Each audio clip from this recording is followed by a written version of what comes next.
My friends, today you're going to be filled with the joy of the Lord. ನನ್ನ ಪ್ರಿಯ ಸ್ನೇಹಿತರೆ, ಈ ದಿನ ನೀವು ದೇವರ ಆನಂದದಿಂದ ತುಂಬಲ್ಪಡಲಿದ್ದೀರಿ. Yes, that's what the Lord is promising you today. ಇದನ್ನೇ ಇಂದು ದೇವರು ವಾಗ್ದಾನ ಮಾಡುತ್ತಿದ್ದಾನೆ. In Genesis 21:6, the Lord says, God has brought me laughter. ಆದಿಕಾಂಡ 21:6 ವಚನ ಹೇಳುತ್ತದೆ, ದೇವರು ನನ್ನನ್ನು ನಗುವಂತೆ ಮಾಡಿದ್ದಾನೆ ಎಂದು. In the same way, God is going to fill you with His laughter and His joy today. ಇದೇ ರೀತಿಯಲ್ಲಿ ದೇವರು ತನ್ನ ನಗುವಿನಿಂದ ಆನಂದದಿಂದ ನಿಮ್ಮನ್ನು ತುಂಬಲಿದ್ದಾನೆ. Have you ever seen babies how they laugh at things when they see for the first time?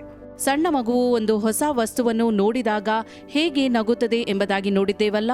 Our little baby Jaden also, every time he looks at the fan, he gets so amazed and he starts laughing and laughing. ನನ್ನ ಮಗ ಜೇಡನ್ ಕೂಡ ತಿರುಗುತ್ತಿರುವ fan ಅನ್ನು ನೋಡಿ ಆಶ್ಚರ್ಯದಿಂದ ನಗುತ್ತಾನೆ. One day when we were all going in the car, ಒಂದು ದಿನ ಕಾರ್ನಲ್ಲಿ ಪ್ರಯಾಣಿಸುತ್ತಿದ್ದಾಗ he was sitting on my lap in the front seat. ಮುಂದಿನ ಸೀಟ್ನಲ್ಲಿ ನನ್ನ ಮಡಿಲಿನಲ್ಲಿ ಅವನು ಕುಳಿತುಕೊಂಡಿದ್ದ. And me, my husband Sam and our daughter Katie we were wearing cooling glasses. ನಾನು, ನನ್ನ ಗಂಡ Sam ಮತ್ತು ಕೇಟಿ ನಾವೆಲ್ಲರೂ ಕೂಲಿಂಗ್ ಗ್ಲಾಸ್ ಧರಿಸಿದ್ದೆವು. And suddenly Jaden looked at us and was so amazed and he started laughing and laughing. ಇದ್ದಕ್ಕಿದ್ದಂತೆ ಜೇಡನ್ ನಮ್ಮೆಲ್ಲರನ್ನು ನೋಡಿ ನಗುವುದಕ್ಕೆ ಪ್ರಾರಂಭಿಸಿದನು. So much of innocence in that laughter. ಆ ನಗುವಿನಲ್ಲಿ ಮುಗ್ಧತೆ ಇತ್ತು. In the same way, God is going to fill you with that laughter today. ಇದೇ ರೀತಿಯಲ್ಲಿ ದೇವರು ನಿಮ್ಮನ್ನು ನಗುವಿನಿಂದ ತುಂಬಲಿದ್ದಾನೆ. So that you will find joy even in the little things in your life. ನಿಮ್ಮ ಜೀವಿತದಲ್ಲಿರುವ ಸಣ್ಣ ವಿಚಾರಗಳಲ್ಲಿಯೂ ನೀವು ಆನಂದ ಪಡುವಂತೆ. You will be filled with the peace and the joy of the Lord. ದೇವರ ಸಮಾಧಾನ ಮತ್ತು ಆನಂದದಿಂದ ನೀವು ತುಂಬಲ್ಪಡಲಿದ್ದೀರಿ. We live in a world where so many things bother us.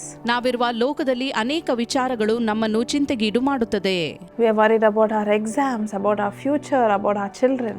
ನಮ್ಮ ಪರೀಕ್ಷೆಯ ಬಗ್ಗೆ, ಭವಿಷ್ಯದ ಬಗ್ಗೆ, ಮಕ್ಕಳ ಬಗ್ಗೆ ನಾವು ಚಿಂತಿಸುವವರಾಗಿದ್ದೇವೆ. But today the Lord is going to fill you with His peace so that you will keep on laughing and laughing and laughing. ಇಂದು ದೇವರು ತನ್ನ ಸಮಾಧಾನದಿಂದ ನಿಮ್ಮನ್ನು ತುಂಬಲಿದ್ದಾನೆ, ನೀವು ನಗುತ್ತಾ ಸಾಗಲಿದ್ದೀರಿ.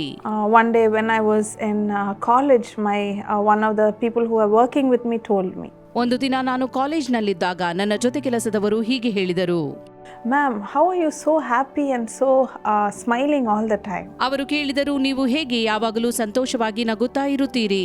I said, "I don't know, sister. The joy of the Lord is within me." ನಾನು ಹೇಳಿದೆ, ನನಗೆ ಗೊತ್ತಿಲ್ಲ ಸಹೋದರಿ, ದೇವರ ಆನಂದ ನನ್ನಲ್ಲಿದೆ.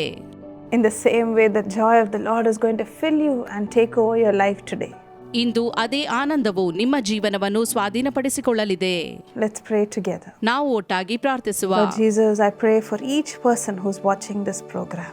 ಈ ಕಾರ್ಯಕ್ರಮ ವೀಕ್ಷಿಸುತ್ತಿರುವ ಪ್ರತಿಯೊಬ್ಬರಿಗಾಗಿ ನಾನು ಬೇಡುತ್ತೇನೆ ದೇವರೇ. Lord, let them be filled with your joy. ಕರ್ತನೇ, ಅವರು ನಿನ್ನ ಆನಂದದಿಂದ ತುಂಬಿದವರಾಗಲಿ. Let them laugh and laugh and laugh.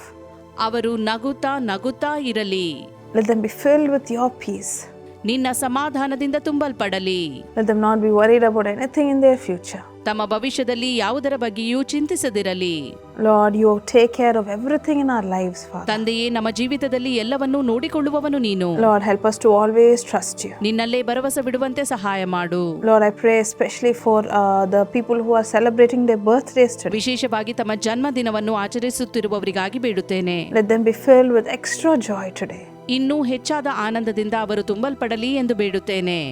And let all their desires be fulfilled. ಅವರ ಆಸೆಗಳು ಸಂಪೂರ್ತಿಯಾಗಲಿ. In Jesus' name I pray. Amen. ಯೇಸುವಿನ ನಾಮದಲ್ಲಿ ಬೇಡಿದ್ದೇನೆ. Amen. So my dear friends, the Lord will fill you with His joy. ಪ್ರಿಯ ಸ್ನೇಹಿತರೆ, ದೇವರು ಇಂದು ತನ್ನ ಆನಂದದಿಂದ ನಿಮ್ಮನ್ನು ತುಂಬಿಸಲಿದ್ದಾನೆ.